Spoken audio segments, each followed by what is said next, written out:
I was a very young woman, probably sitting in the back of some of those images that you saw when the National Union Lutheran Board was meeting. One of the things that I noticed a few years ago is that a lot of the people from the church communities that were around working and dialoguing and assisting and helping, being in partnership with the American Indian community and all of the issues, that we didn't have them anymore. A lot of the people that you saw in these pictures that we just saw, they're either retired or they've passed away, or they have pulled back, maybe because of their age, and are not as involved. And so I was part of an initiative about 5 years ago that said we need to shore up the partnerships that we have with the Lutheran Church. We have to groom a whole new set of leaders. And out of that process, we started the Indigenous Institute.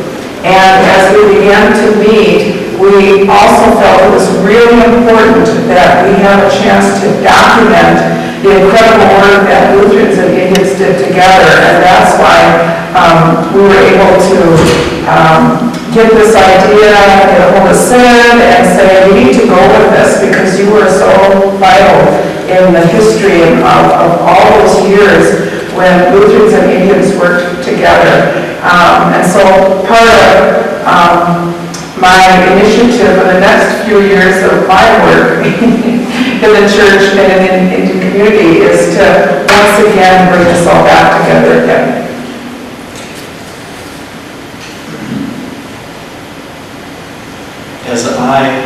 Can you hear me? As I watch this film, I want to thank Sid for doing a wonderful work here.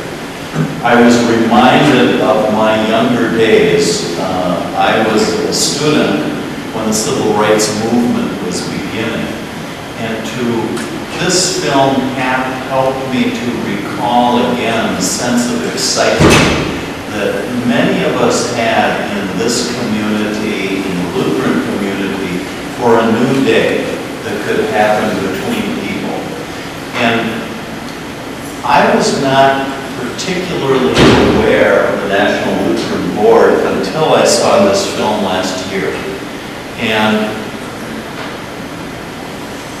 my learning from this is how important it is for a denomination to have a national desk and to continue to advocate and particularly to build relationships with leaders between a variety of groups so that bridges are built instead of walls and gaps. And I think since the civil rights movement, since the National Board has diminished and gone away, I think there's been a dearth of those relationships and those bridges built.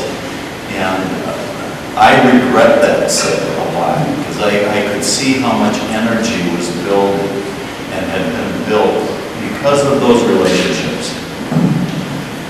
There's something about the work that we need to continue, and we need these kind of partnerships really between communities and major institutions that provide enough support and leverage to deal with the realities that we're facing today. Because we're still facing these realities, and that's why this is very relevant. None of these issues have gone away.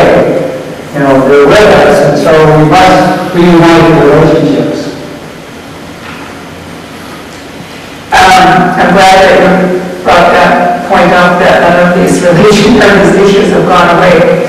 I just went to the National Congress of American Indians website today, and if any of you haven't visited that website, I really encourage you to do that because there's just an incredible wealth of information about what's happening in Indian country today. And interestingly enough, the policy issues for today: Homeland Security and emergency preparedness, law enforcement, self-determination, self-governance.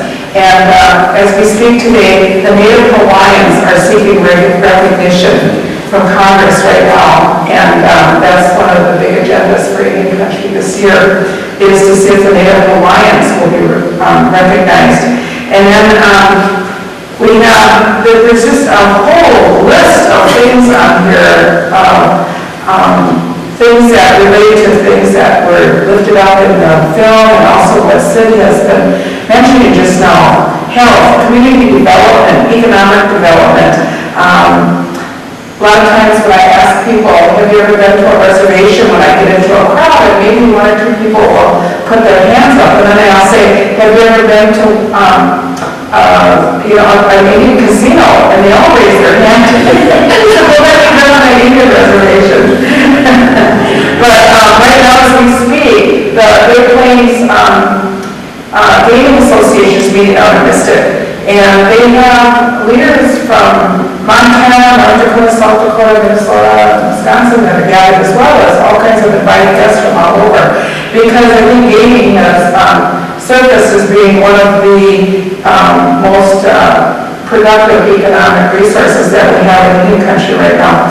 And then I know we can go on another couple hours talking about telecommunications and technology, because Indian country is getting involved in all of that right now. When you think of how some of our tribal groups are located on land bases that aren't hidden by trees and mountains, and they're just great resources to build telecommunication networks, as well as energy. Wind, we call those wind turbines, are showing up all over, not only across Minnesota, but also in Indian country.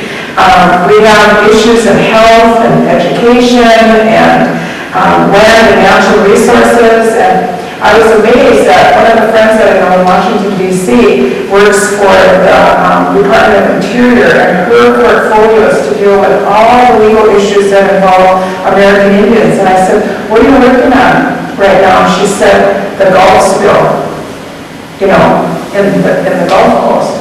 She said, because that affects Indian country. We have several tribes down in Louisiana and along those coastal areas, and what is the impact of that?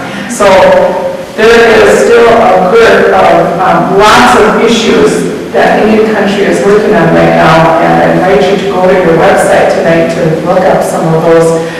So the work still continues, and I think our churches have, not just Lutheran churches, but all of our churches, mainline denominations of Presbyterian, Episcopalian, Catholic, Baptist, United Church of Christ, all have opportunities to partner with Indian people right now to work on these issues together.